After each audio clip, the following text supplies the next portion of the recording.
आप सबको जय मसीह की। इस सुबह के समय हम एक वचन अध्ययन करेंगे जो निर्गमन की पुस्तक 19वें अध्याय के 5वें वचन से है। इसलिए अब यदि तुम निश्चय मेरी मानोगे और मेरी वाचा का पालन करोगे तो सब लोगों में से तुम ही मेरा नीच धन ठहरोगे।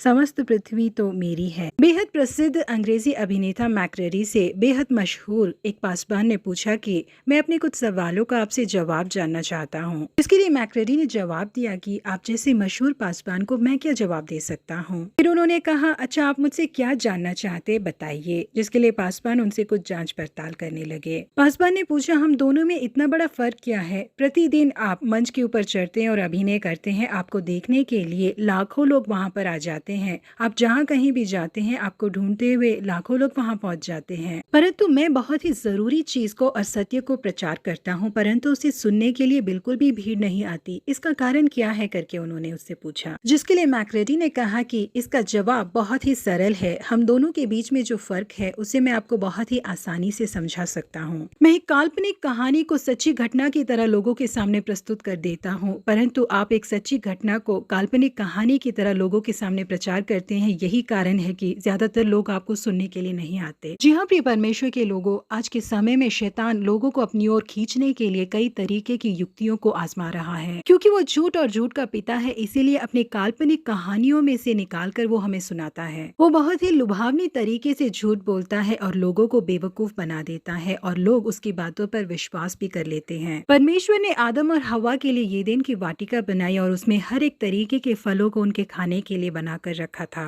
परंतु परमेश्वर ने उन्हें आज्ञा दी थी कि वो भलाई और बुराई का ज्ञान रखने वाले उस पेड़ के फल को ना खाए। प्रतिदिन के ठंडे समय में वाटिका में परमेश्वर आदम हवा के साथ घूमने के लिए आते थे, परंतु शैतान हवा को ललचाने के लिए सर्प के रूप में कुछ झूठ बोलने के लिए आया। उसने कहा, क्या सच है कि परमेश्वर ने कहा तुम इस वाटिका के किसी वृक्ष का फल ना खाना? अगर तुम उस फल को खाओगे तो तुम निश्चय ना मरोगे, परंतु परमेश्वर के समान हो जाओगे करके उसने कहा। जब हवा ने देखा कि उस वृक्ष का फल खाने के लिए अच्छा और देखने में मन भाव और बुद्धि देने के लिए चाहने योग्य भी है, तब उसने उसमें से तोड़कर खाया और अपने पति को भी दिया और उसने भी खाया और उन दोनों ने परमेश्वर के साथ अपने रिश्ते को खो दिया। जी हाँ प्रिय परमेश्वर के लोगों, शैतान के काल्पनिक कहानियों को सुने बिना हम परमेश्वर के शब्दों पर कान लगाएं। परमेश्वर के वचनों को वो जैसे हैं वैसे ही मानकर यदि उसके अनुसार हम जिएंगे तो वो इस पृथ्वी के सब लोगों में से हमें अपना नीच धन ठहराएंगे, क्योंकि समस्त पृथ्वी तो परमेश्वर की ही है। वो निश्चय ही हमें आशीषित करेंगे। प्रभु आप सबों को आशीषित करे।